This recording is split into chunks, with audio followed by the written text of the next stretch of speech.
Two Subaru turbo engines, same model, same year, both driven to 150,000 miles.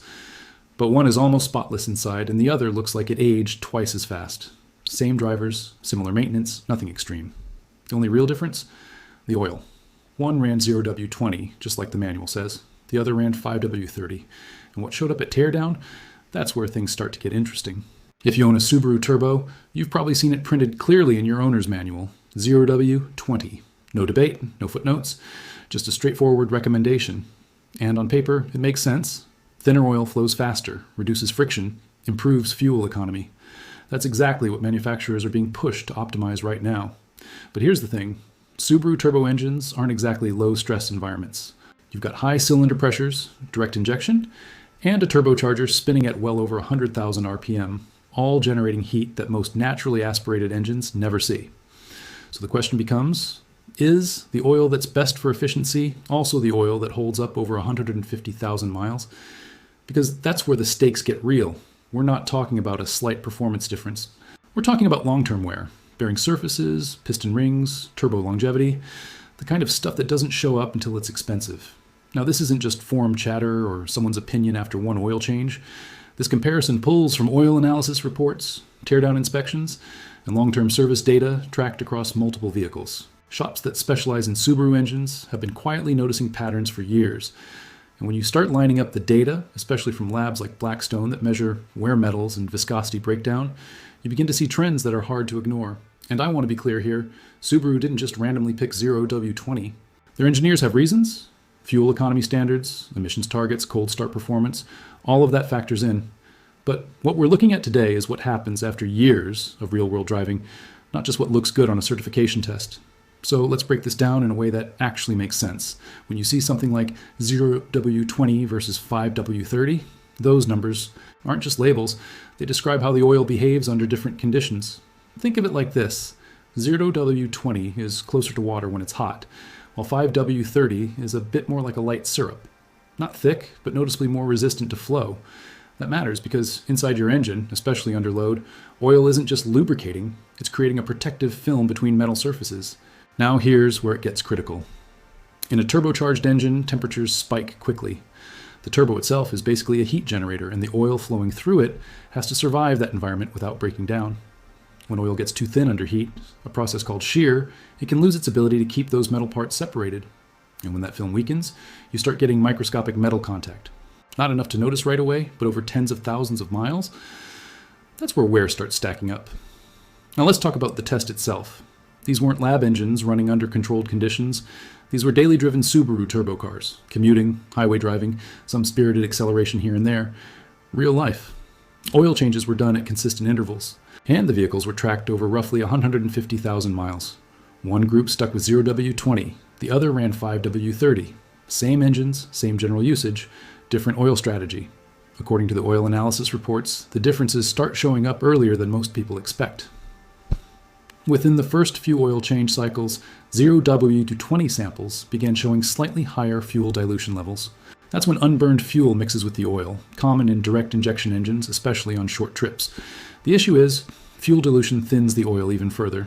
So now imagine this, an already thin oil getting even thinner. In contrast, the 5W-30 samples held their viscosity more consistently. Even with some fuel dilution, they stayed closer to their intended thickness, and that translated into lower wear metal readings. We're talking measurable differences, iron and aluminum levels trending higher in the 0W-20 engines over time. But here's where it gets interesting. Those differences weren't dramatic at 10,000 or even 30,000 miles. You wouldn't notice anything from the driver's seat. The engines ran fine. No warning lights, no obvious issues. It's only when you stretch that timeline out that the gap starts to widen. Now, if you actually open these engines up, the story becomes a lot harder to ignore. At teardown, the 0W-20 engines showed more carbon buildup around the piston rings. Not catastrophic, but noticeable. Enough to affect how freely those rings move, which can impact compression over time. There was also more varnish, thin, sticky deposits, coating internal surfaces. Again, not immediate failure territory, but a sign of higher thermal stress. The bearings told a similar story, slightly more wear patterns, a bit more polishing than you'd expect at that mileage. Meanwhile, the 5W-30 engines, cleaner internals, less deposit buildup, bearings that looked closer to what you'd expect from a lower mile engine. Even the turbochargers showed fewer signs of heat-related stress. If you were looking at these side by side on a workbench, you'd notice the difference without needing a lab report. So naturally, this raises the question, if 5W-30 seems to hold up better over time, why does Subaru still recommend 0W-20? And to be fair, their reasoning does make sense. Thinner oil reduces internal resistance, which improves fuel economy. It also flows faster at cold start, which helps protect the engine during those first few seconds after ignition.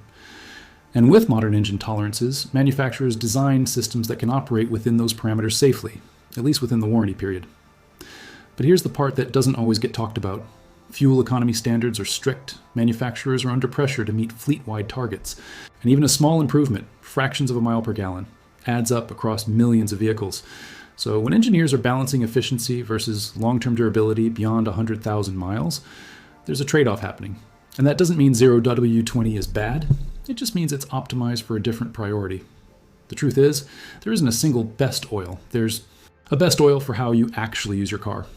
If you're doing mostly short trips, engine barely warming up, frequent cold starts, fuel dilution becomes a bigger issue. In that case, a slightly thicker oil can offer a buffer against that thinning effect. If you're in a hot climate, where oil temperatures stay elevated longer, film strength becomes more important. Again, that leans toward a higher viscosity.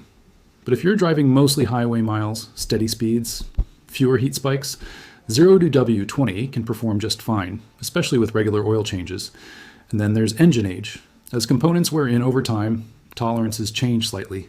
Older engines often benefit from a bit more oil thickness to maintain proper lubrication. So here's what the 150,000 mile data suggests, when you break it down into real-world scenarios. If you're driving a newer Subaru Turbo, still under warranty, and you want zero complications, stick with 0W-20. But consider shortening your oil change interval. Don't push it to the maximum. That alone can make a significant difference. If your car is out of warranty, especially past 80,000 or 100,000 miles, and you're noticing things like slight oil consumption or more aggressive driving patterns, 5W-30 may offer better long-term protection. If you live in a hotter region or regularly push the engine, mountain driving, heavy loads, spirited acceleration, that added viscosity can help maintain a stronger oil film under stress. And this is important. Whatever oil you choose, consistency matters more than perfection. Regular changes, good quality oil, and paying attention to how your engine behaves, those factors outweigh small differences on paper. Here's something you can do this week. Pull your dipstick and actually look at the oil, not just the level, the condition.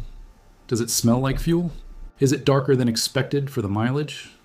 Those are small clues that tell you how your engine is interacting with the oil you're using. Because at the end of the day, this isn't about winning an argument online. It's about making a choice that lines up with how you drive and how long you want that engine to last. I know this goes against what a lot of people have been told, so I'm curious, what are you actually running in your Subaru right now? Have you noticed any differences over time? Drop it in the comments, because these real-world experiences are what help fill in the gaps that manuals don't cover. And if you want to see more long-term tests like this, stick around. There's a lot more under the surface when it comes to what really keeps these engines alive.